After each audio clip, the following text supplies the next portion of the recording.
வணக்கம். அதாவது தாவேகா தலைவர் விஜய் சற்று முன்னர், அதாவது 11:25 மணி அளவில் டெல்லியில் இருக்கக்கூடிய சிபிஐ தலைமை அலுவலகம் வந்தடைந்திருக்கின்றார்.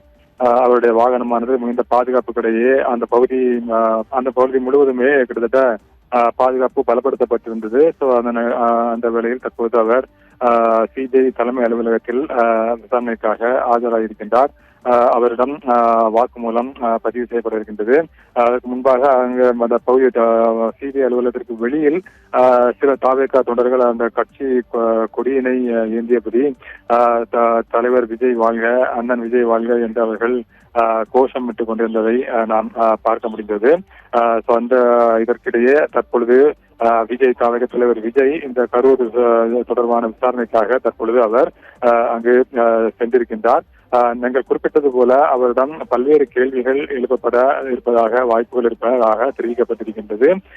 இந்த சம்பவம் தொடர்பாக அந்த கூட்ட நெரிசல் எப்படி நிகழ்ந்தது, அந்த கூட்டத்திற்கு எப்படி ஏற்பாடு செய்யப்பட்டிருந்தது, அதற்கான அனுமதி பெறப்பட்ட விதம், அங்கு ஏற்பாடு செய்யப்பட்டிருந்த பாதுகாப்பு நடைமுறைகள், என்னென்ன குளறுபடிகள் குறைபாடுகள் என்னென்ன இருந்தது என்பது தொடர்பாக பல்வேறு கேள்விகள் விஜயிடம் எழுப்பப்படுவதற்கான வாய்ப்புகள் இருக்கின்றது.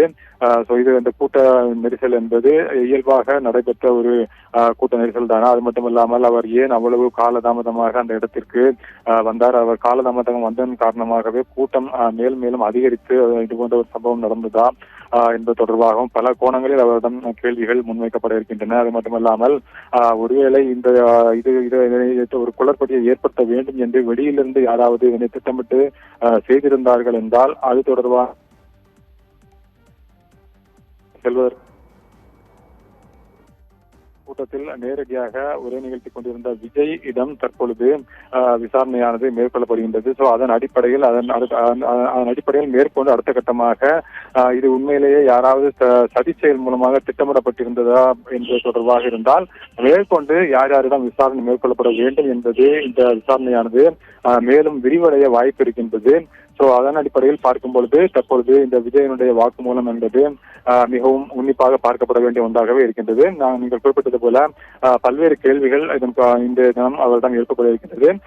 இன்னும் உறுதியாகவில்லை. அது இன்றோடு முடிவடைந்து விடுமா, அவரிடமான விசாரணையானது இன்றுடன் முடிவடைந்து விடுமா, அல்லது மீண்டும் நாளையோ அல்லது வேறொரு தினத்திலோ அவர் அழைக்கப்படுவாரா என்பதனை நாம் இந்த விசாரணைக்கு பிறகுதான் நாம் பார்க்க வேண்டும்.